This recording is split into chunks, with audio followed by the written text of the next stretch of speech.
l'étude de la confession de foi.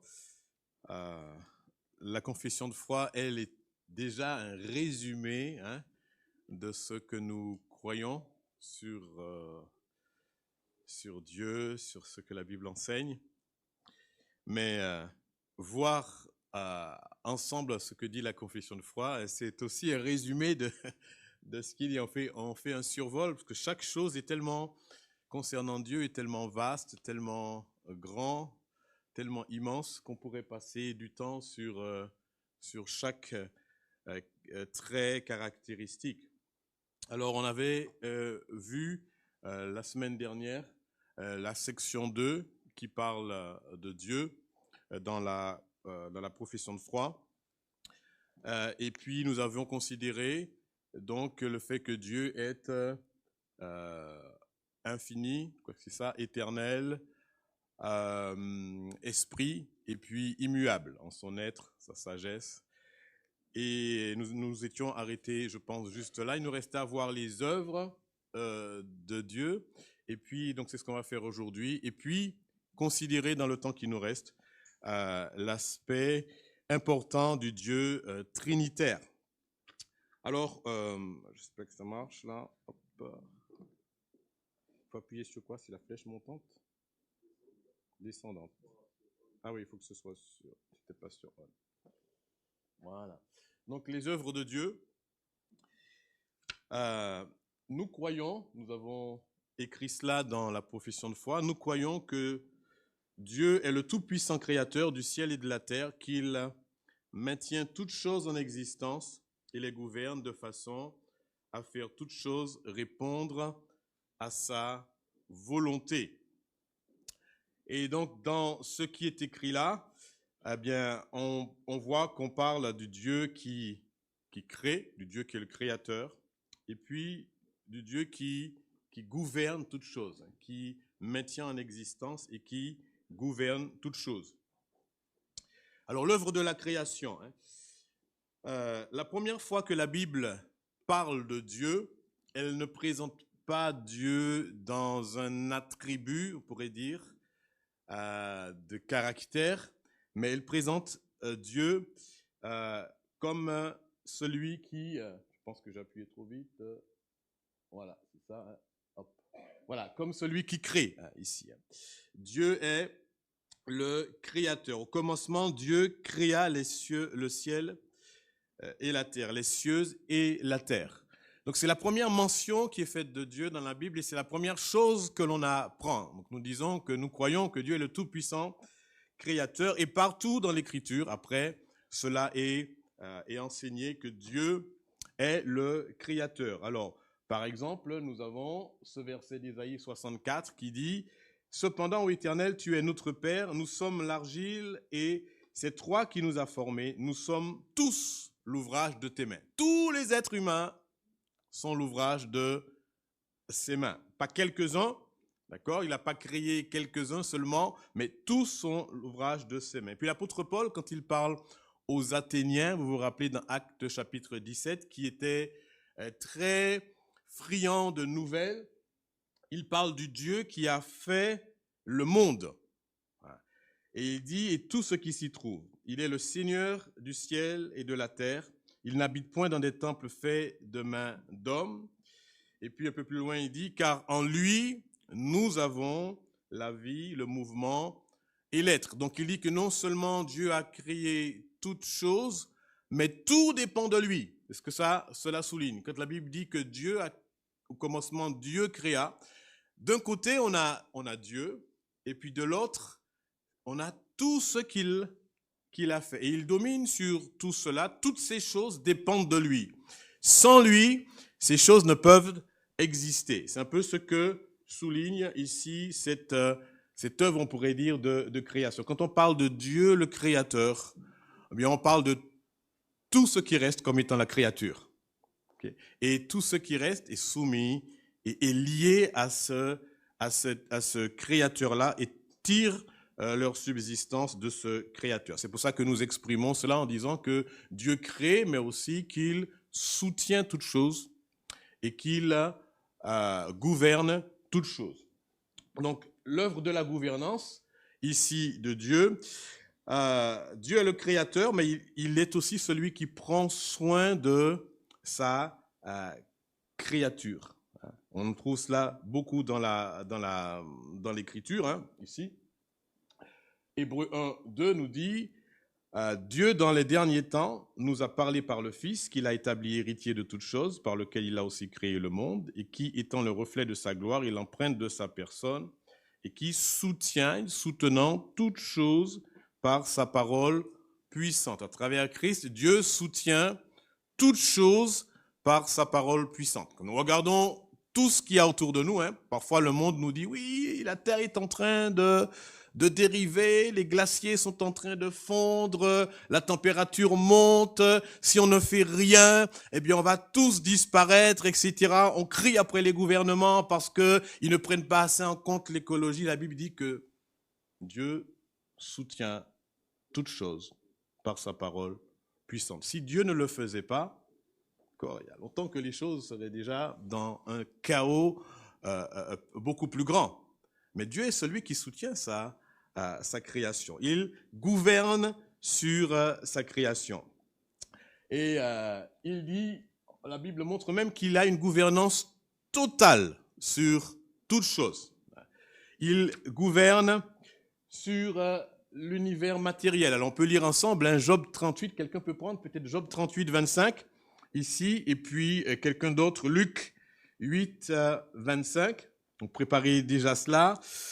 Et puis quelqu'un peut préparer déjà Psaume 104, versets 27 à 29, et AG 1, 11. Un petit peu, on va voir ça tout à l'heure. Donc déjà, l'univers matériel, Job 38, verset 25. Est-ce que quelqu'un a ça? Le plus rapidement possible. Celui qui l'a, il le lit.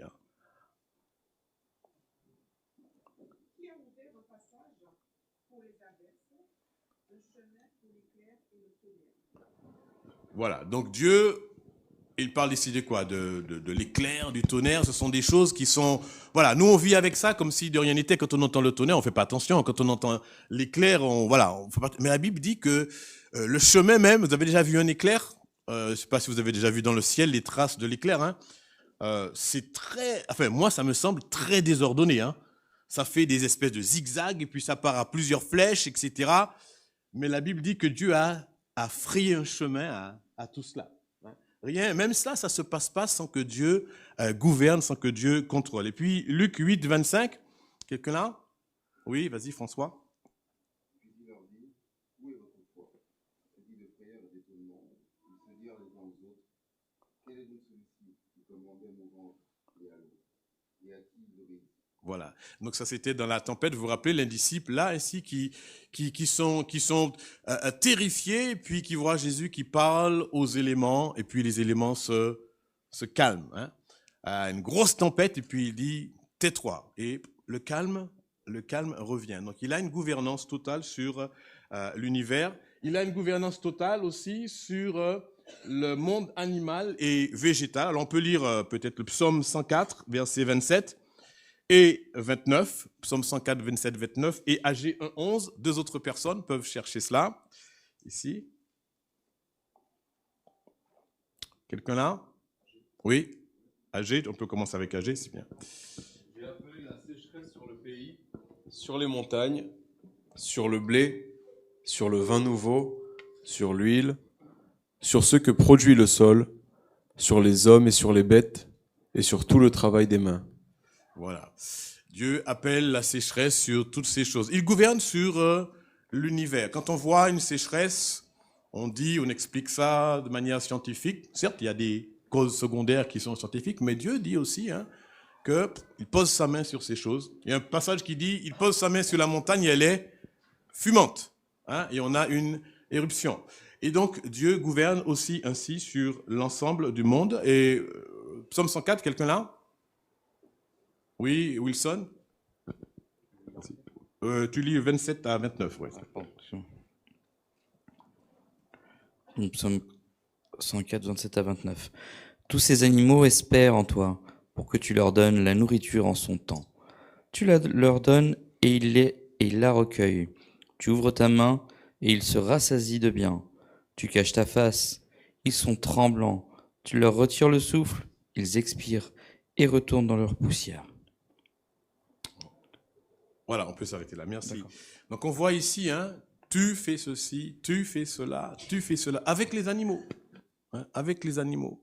Et donc on a ici vraiment ce fait que Dieu gouverne à la fois, on l'a dit, l'univers matériel, le monde animal, végétal, mais il gouverne aussi, on va passer vite sur cela, mais on pourrait passer beaucoup d'autres passages à voir cela, il gouverne aussi sur les individus, d'accord, et sur les peuples. Galates 1,15, quelqu'un, Galates 1,15, on peut faire cela. Et puis Psaume 22, 29, ça c'est rapide à trouver, ça.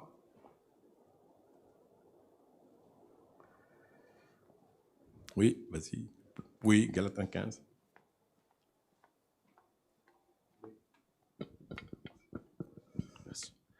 Mais quand celui qui m'avait mis à part dès le sein de ma mère et qui m'a appelé par sa grâce a trouvé bon de me révéler en moi son Fils pour que je l'annonce parmi les païens, aussitôt je n'ai consulté ni la chair ni le sang, et je ne suis pas monté à Jérusalem vers ceux qui furent apôtres avant moi, mais je partis pour l'Arabie, puis je revins encore à Damas. Voilà. On voit, Dieu ne gouverne pas les individus jusqu'une fois qu'ils sont nés. Et puis, disons, ils vont dans une direction et puis il essaie de les diriger ou ils changent leur direction. Mais il dit, mais l'apôtre Paul dit ici, celui qui m'avait mis à part dès le sein de ma mère. Donc même là, Dieu est déjà en train de gouverner. Même avant cela, il est en train de gouverner. Donc les individus spécifiquement parlent, là ici il s'agit d'un individu en particulier avant même qu'il soit né. Et puis dans le psaume 22, verset 29, quelqu'un a ça rapidement? 22, 29. Si. Rappelle-moi le prénom, parce que je ne me rappelle pas. Régina. Très bien, Régina. Si. Car à l'Éternel appartient le règne. Il domine sur les nations. Voilà. Dieu domine sur les nations. Il domine sur l'Ukraine. Il domine sur la Russie. Il domine sur la France. Il domine sur les États-Unis. Et même sur la Martinique. Il domine partout. Certains diront que c'est pas très difficile de dominer sur une petite île, mais Dieu domine sur les petites et les grandes. Il domine sur toutes choses. Et puis aussi, on voit que Dieu, on va juste lire Daniel 2, 21, il intervient aussi dans le cours de l'histoire. Daniel 2, 21. Quelqu'un peut nous lire cela aussi? Dernier passage qu'on va lire là dans cette section. Oui, Aurélie, vas-y.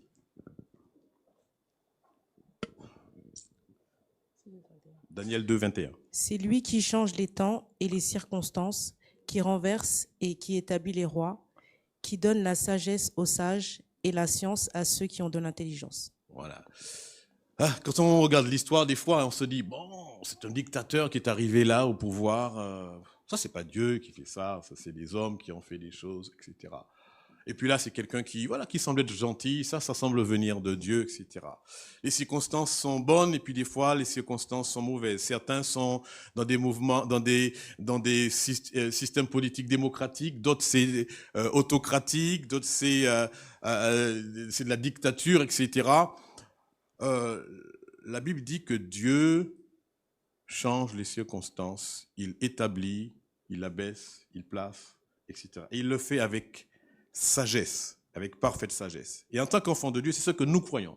Nous croyons que Dieu gouverne sur tout ce que nous avons. On ne dit pas que c'est bien que les choses soient comme cela, c'est pas ce qu'on est en train de dire, que les gens ne sont pas responsables de ce qu'ils ont fait, mais on dit que au-dessus de tout cela, Dieu gouverne. Il n'est pas surpris en train de regarder, vite, il faut faire quelque chose, il y a qu'un tel qui est en train d'arriver au pouvoir là. Et non, Dieu, il est sur son trône, et il contrôle parfaitement, quel que soit le gouvernement, quelles que soient les circonstances historiques. La Bible même dit, on l'a lu ici, il change les temps et les circonstances. Il y a un passage qui dit que le cœur du roi est comme un courant d'eau dans la main de l'Éternel. Il l'incline où il veut. Il l'incline où il veut. Donc ça, c'est important que nous saisissions cette vérité. Cela nous rassure, que en tant qu'enfant de Dieu, rien n'échappe à notre Dieu. et que les circonstances même dans lesquelles nous vivons ne lui échappent pas non plus. Alors, c'est une gouvernance totale, mais c'est aussi une gouvernance souveraine. Hein.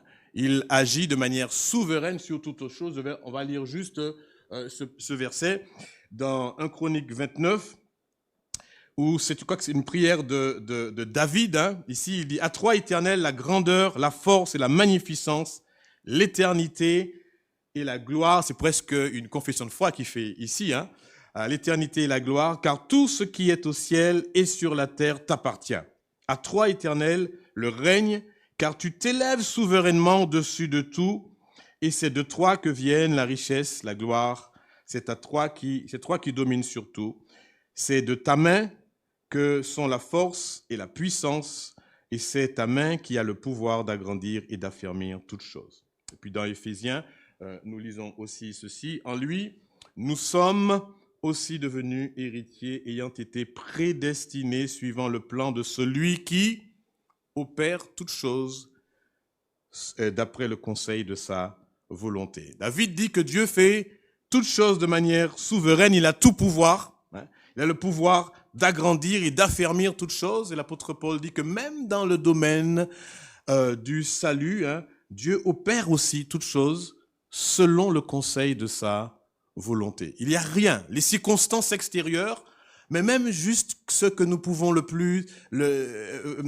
faire le plus intimement, le fait de venir à Christ est quelque chose qui est opéré selon le conseil de sa volonté. Il n'y a absolument aucune chose qui ne réponde pas à la volonté de Dieu. Celui qui opère toutes choses, sans exception, selon le conseil de sa volonté. Voilà donc ce que nous pouvons dire un peu sur cette troisième partie des heures, mais on veut ce matin aussi prendre un peu de temps pour parler du Dieu trinitaire, parce que dans la profession de foi, nous disons ceci, nous croyons qu'il y a un seul Dieu et qu'il existe en trois personnes, et ces trois personnes sont un seul Dieu, les mêmes en essence, égales en puissance et en gloire, le Père, le Fils et le Saint-Esprit. Alors le mot Trinité, hein, on parle de Dieu trinitaire, le mot Trinité n'est pas dans la Bible. Est-ce que c'est vrai? Oui, c'est vrai que ça n'est pas dans la Bible. D'accord? Mais ça n'est pas parce que ça n'est pas dans la Bible que ce que le mot exprime n'est pas dans la Bible. La réalité que le mot tente de mettre en évidence n'est pas dans la Bible. Le mot providence, par exemple, n'est pas non plus dans la Bible. Hein? Alors, mais on comprend un peu ce que cela veut dire. Donc, la doctrine de la Trinité, et c'est ce que nous avons exprimé dans ce texte qui est là, eh bien, c'est un mystère dont la compréhension totale nous échappe. Hein. D'accord? Je n'ai pas dit que la compréhension nous échappe totalement, mais la compréhension totale de la chose nous échappe. On peut comprendre une certaine partie, mais voilà, il s'agit de Dieu après tout. Hein. Quelqu'un a dit une fois, si on pouvait comprendre complètement Dieu, on ne serait pas certain que le Dieu dans lequel on croit soit pas né uniquement de notre intelligence. Parce que si on arrive à le mettre complètement dans notre intelligence, on n'est pas certain qu'il s'agit vraiment du Dieu de la Bible. Alors cette doctrine de la Trinité, elle est partiellement révélée dans l'Ancien Testament et puis de manière plus claire aussi dans le Nouveau Testament. Donc ici, qu'est-ce que ça exprime? Ça exprime deux choses, une unité en Dieu et en même temps une pluralité. Parce qu'on dit ici, nous croyons qu'il y a un seul Dieu et en même temps nous disons que nous croyons que ce Dieu existe en trois personnes. Alors cette question d'unité est bien sûr dans l'Ancien Testament. Écoute Israël, l'Éternel est le seul Dieu, hein, on trouve cela, mais il y a des allusions aussi dans l'Ancien Testament où nous pouvons percevoir cette pluralité. On cite par exemple Genèse 1,26 où il est dit « Faisons l'homme à notre image ». Et puis il y a des passages aussi, comme le psaume 48,5, qui exprime vraiment, où il y a plusieurs personnes qui sont mentionnées. Alors je vous lis, hein, « Tu aimes la justice, tu hais la méchanceté, C'est pourquoi, ô Dieu, ton Dieu t'a oint d'une huile de joie parmi tes collègues. C'est pourquoi, ô Dieu, ton Dieu t'a oint. Donc il y a quelque chose qui montre qu'il n'y a pas qu'une personne ici. Et puis Ésaïe 48 dit ceci. Il y a le Messie qui parle à la fois à Dieu et qui parle aussi de l'Esprit. Donc 48:16 dit, Ésaïe 48:16 dit, approchez-vous de moi et écoutez. Dès le commencement, je n'ai point parlé en cachette.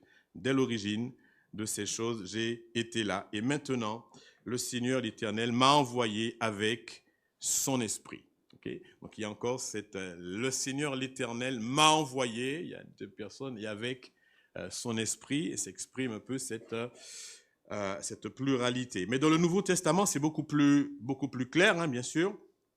Au baptême de Jésus, hein, par exemple, il y a les trois personnes de la Trinité qui agissent. La Bible dit que l'Esprit descend sous forme de colombe, et puis il y a Jésus, et puis il y a le Père qui dit « Celui-ci est mon Fils bien-aimé, en qui j'ai mis toute mon affection ». Donc il y a ici la présence, la manifestation des trois personnes.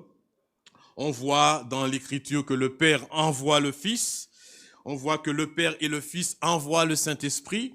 Donc c'est encore une allusion ainsi à la pluralité.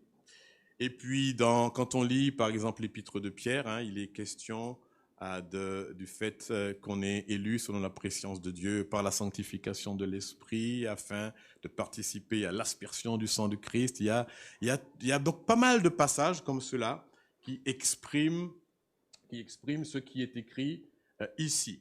Mais un petit peu plus dans le détail, qu'est-ce que cela signifie? Donc, non, il y a un seul Dieu. Donc ça veut dire quoi quand nous disons qu'il y a un seul Dieu? Qu'est-ce que nous voulons dire? Nous voulons dire que Dieu est unique. Enfin, nous voulons dire avec la Bible affirme donc que Dieu est unique. Le fait de dire qu'il y a un seul Dieu, ça veut dire que Dieu est unique. On a cela qui apparaît dans beaucoup de versets. Deutéronome 6, verset 4 dit « Écoute Israël, l'Éternel, ton Dieu, est le seul éternel. » Ici. Et puis, dans Ésaïe 45 aussi, nous pouvons lire ceci. « Je suis l'Éternel, il n'y a point d'autre. Hors moi, il n'y a point de Dieu. Je t'ai ceint avant que tu me connusses. C'est afin que l'on sache, et Dieu veut que l'on sache ceci, hein, du soleil levant au couchant, c'est-à-dire de l'Orient à l'Occident, dans tout le monde, il veut que l'on sache que hors moi, il n'y a point de Dieu. Je suis l'Éternel et il n'y en a point d'autre. C'est quand même répété, hein. Répété. Dieu souligne, il martèle cela pour que son peuple ne soit pas un peuple idolâtre. Il n'y en a pas d'autre, hein. Le seul que l'on doit adorer, c'est Dieu. Et puis dans le Nouveau Testament, il y a beaucoup aussi, cela Jésus l'a dit, mais on peut citer par exemple l'apôtre Paul qui dit car il y a 1 Timothée 2, car il y a un seul Dieu et aussi un seul médiateur entre Dieu et les hommes, Jésus-Christ, homme qui s'est donné lui-même en rançon pour tous. Donc, voilà ce que souligne l'Écriture. Il y a un seul Dieu, Dieu est unique. Hein? Et l'apôtre Jacques disait, tu crois que Dieu, tu crois qu'il y a un seul Dieu et tu fais bien.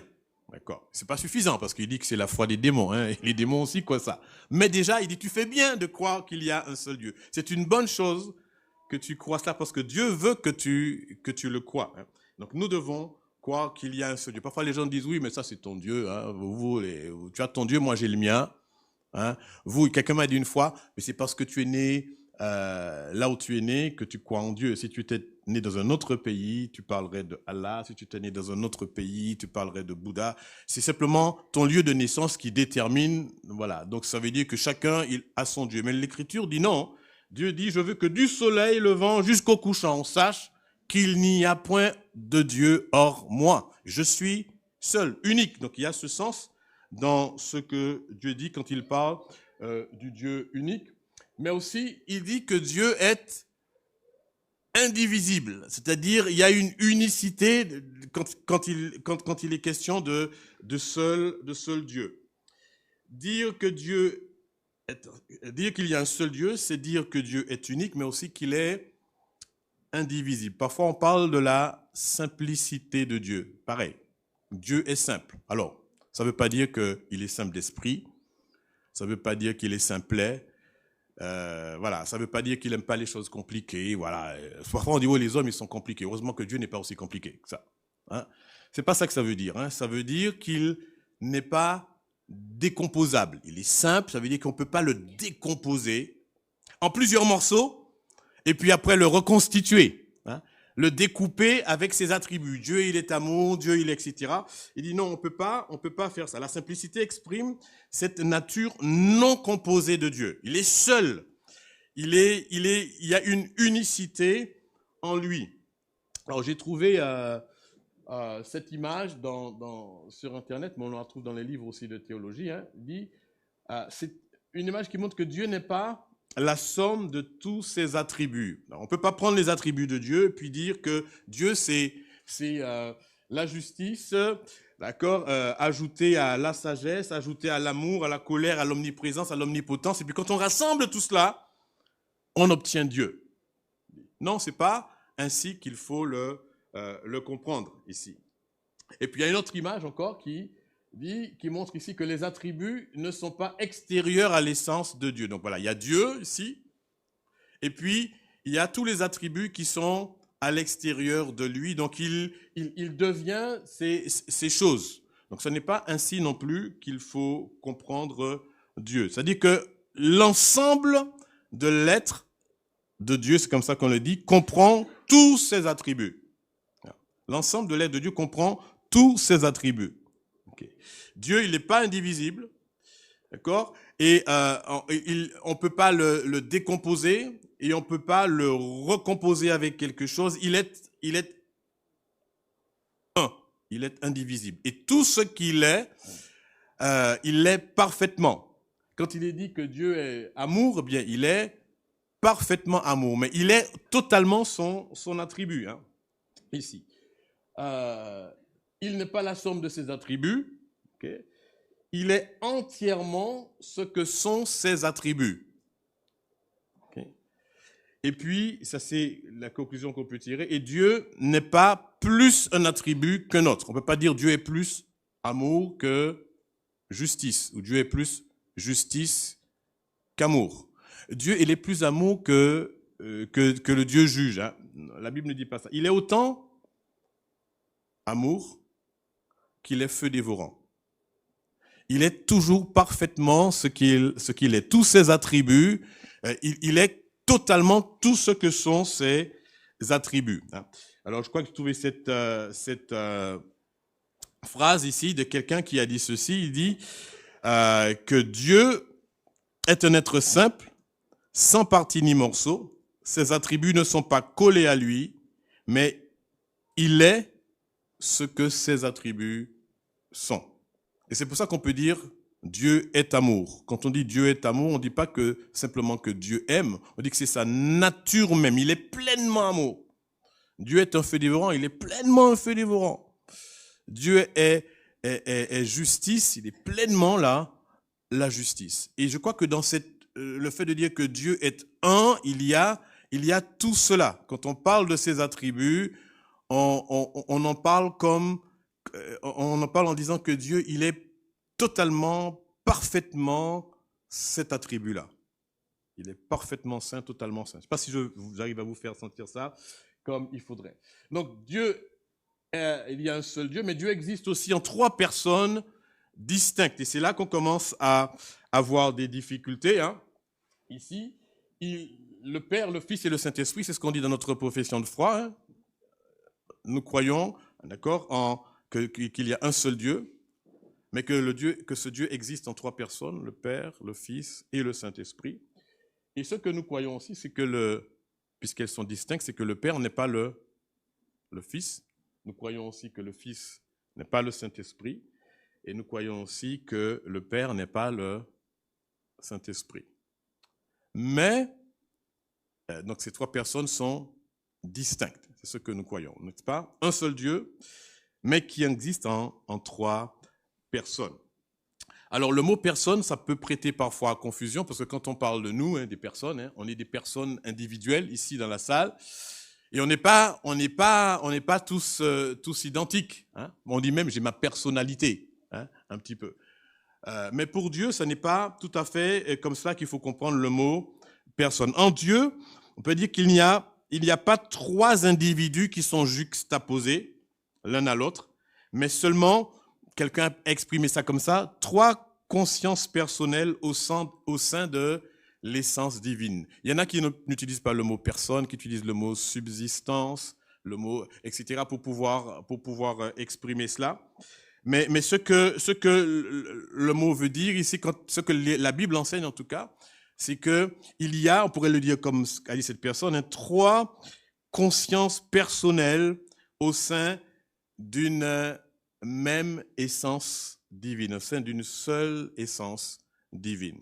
C'est pas trois essences divines, c'est une essence divine. Dieu est un, mais dans cette unité-là, il y a une pluralité de personnes, si on peut dire ici, qui représentent ici trois consciences personnelles. C'est difficile à saisir ici, mais moi je l'exprime, mais j'arrive pas à bien l'exprimer non plus.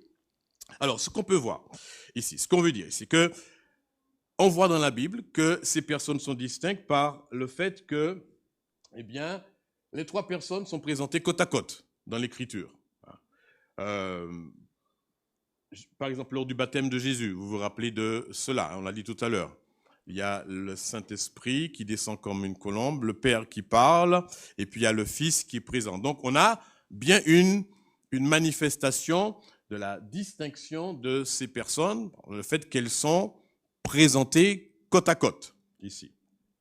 Dans le mandat missionnaire aussi, de Matthieu 28, on ne va pas prendre le temps de lire ici, mais quand Dieu dit à ses disciples, allez, faites de toutes les nations des disciples, les baptisant au nom du Père, du Fils et du Saint-Esprit. D'accord? Donc il y a une expression ici, là, qu'il y a une distinction entre, parce que baptisez-les au nom de Dieu, et baptisez-les au nom du Père, du Fils et du Saint-Esprit. Donc l'Écriture souligne trois choses ici, pour montrer qu'il y a cette distinction, et s'exprime cette distinction qu'il y a au sein de la Trinité. Les personnes mènent aussi, on le voit dans l'Écriture, une des actions distinctes. Dans le domaine du salut, par exemple, on va lire cela, dans le domaine du salut, 1 Pierre 1, 2, quelqu'un peut lire ça, 1 Pierre 1, 2, juste celui-ci on va lire, 1 Pierre 1, 2, et puis je vais lire l'autre, Jean 16. Quelqu'un veut lire 1 Pierre 1, 2?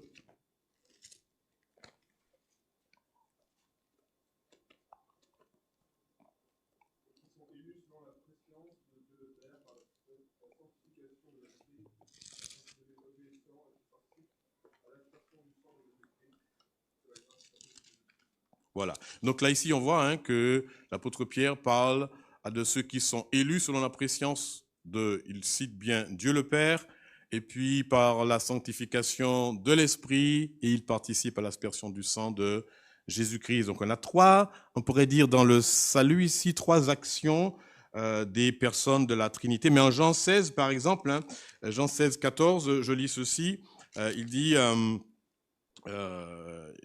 Jésus parle de l'Esprit de vérité. Il dit, il vous conduira, verset 13, il vous conduira dans toute la vérité. Il ne parlera pas de lui-même, mais il dira tout ce qu'il aura entendu et vous annoncera les choses à venir. Il me glorifiera parce qu'il prendra ce qui est à moi et vous l'annoncera. Tout ce que le Père a est à moi.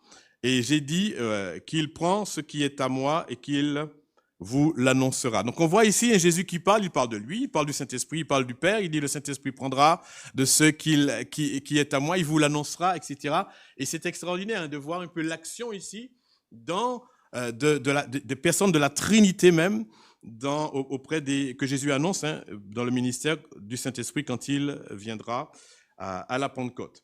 Et puis aussi dans la mission, je lis rapidement, l'apôtre, dans Acte 13, il est dit que à Antioche, dans l'église d'Antioche, il y avait des docteurs, etc., des personnes qui étaient réunies, et puis à un moment donné, ils étaient en train de prier, et puis à un moment donné, qu'est-ce qui se passe? Le Saint-Esprit dit, mettez-moi à part Paul et Barnabas pour l'œuvre à laquelle je les ai destinés. Mais c'est le Saint-Esprit qui parle et qui dit « Mettez-moi à part Paul et Barnabas ». Donc on voit tout seul ici le Saint-Esprit qui agit de manière, on aurait dit, autonome, en disant « je », en disant « mettez-moi hein, faites ceci », qui donne même un commandement.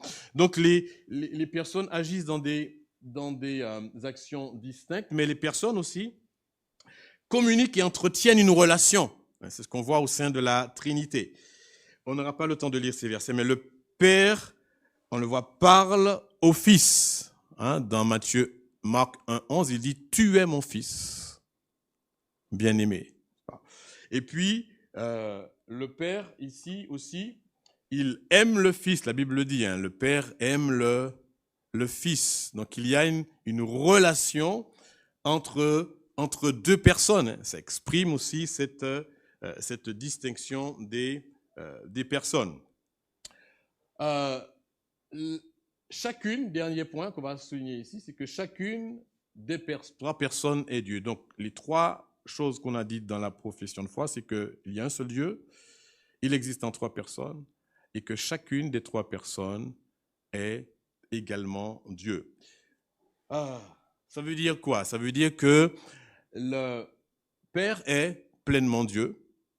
Ça veut dire que le Saint-Esprit est pleinement Dieu. Ça veut dire aussi que le Fils est pleinement Dieu. Donc Jean 1, 1 à 4, ça c'est le passage que vous connaissez bien du prologue de l'évangile de Jean, n'est-ce pas? Où il dit au commencement, on peut le dire ensemble, le début, on arrive à le dire ou pas? Au commencement était la parole, et la parole était avec Dieu, et la parole était Dieu. Okay?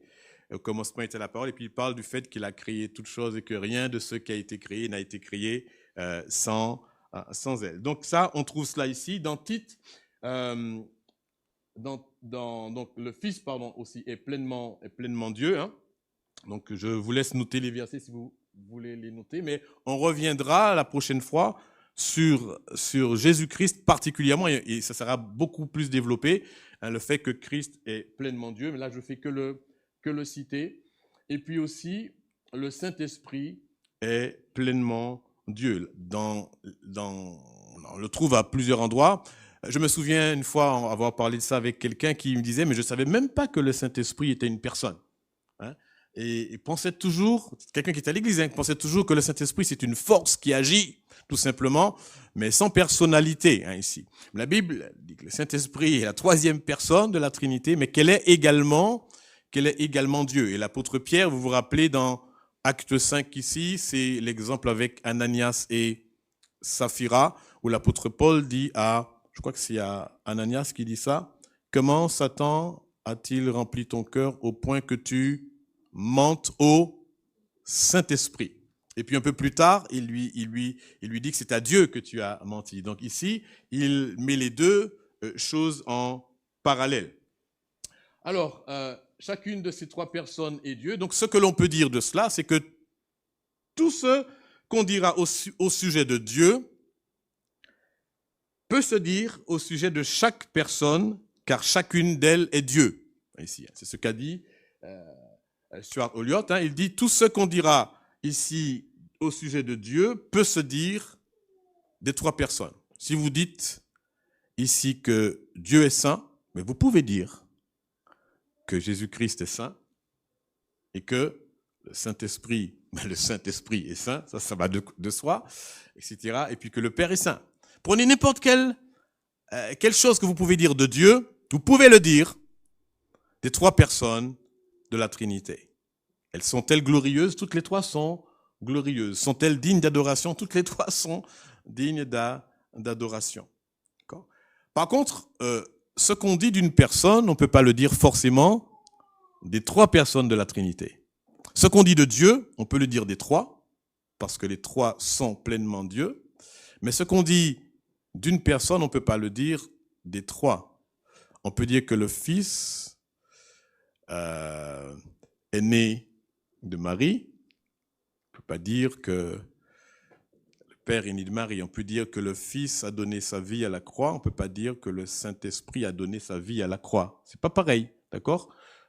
C'est pas une égalité des personnes. Les trois personnes sont également Dieu, d'accord? Mais elles sont distinctes. Il y a des choses qui sont propres à une personne qui n'est pas propre à l'autre. Mais tout ce qui est propre à Dieu est propre aux trois personnes de la Trinité. Voilà. C'est ce que l'on peut souligner ici. Juste, je termine avec quelques remarques, parce que le temps est dépassé.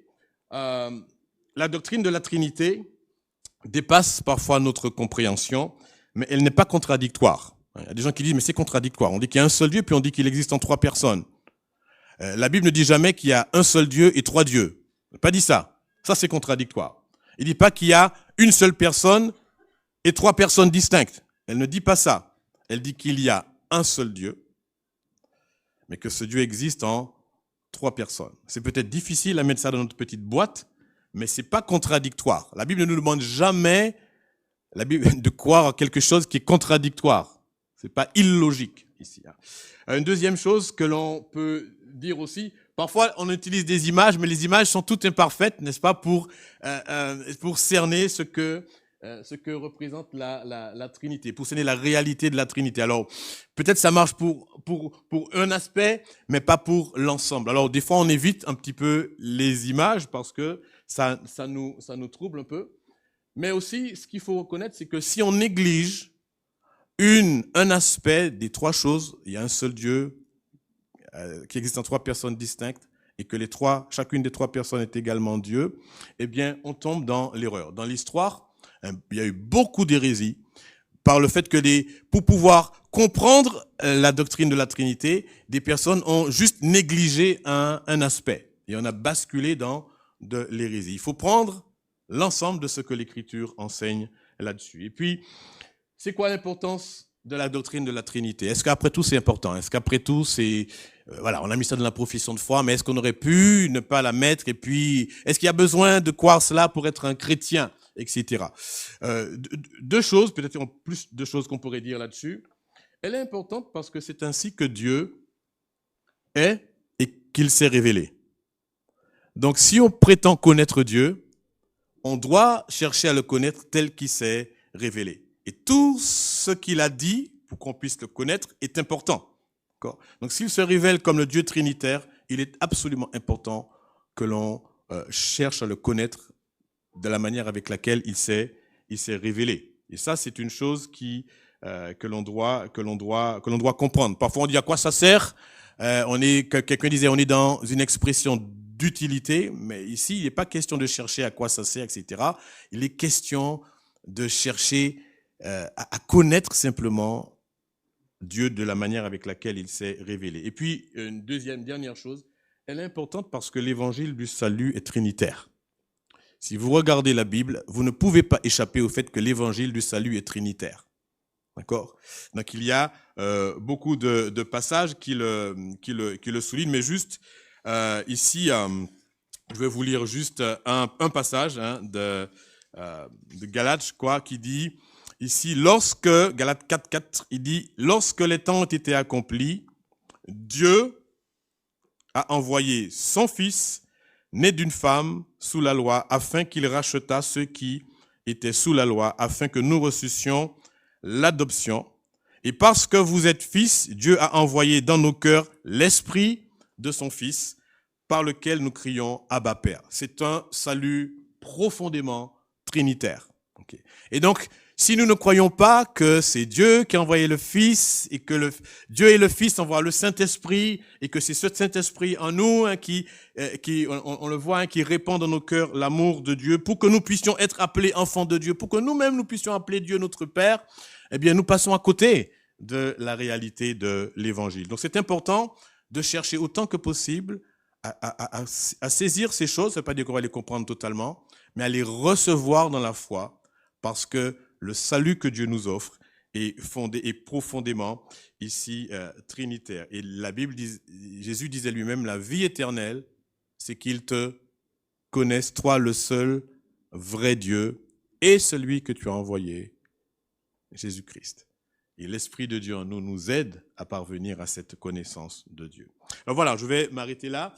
Que le Seigneur nous nous bénisse ici. On a lu dans la profession de foi, Dieu est infiniment glorieux et digne de louange dans tous les aspects de son caractère. Et c'est tout cela, c'est pas juste pour que nos têtes soient remplies, c'est pour que nous puissions le glorifier davantage, l'aimer davantage et l'adorer davantage.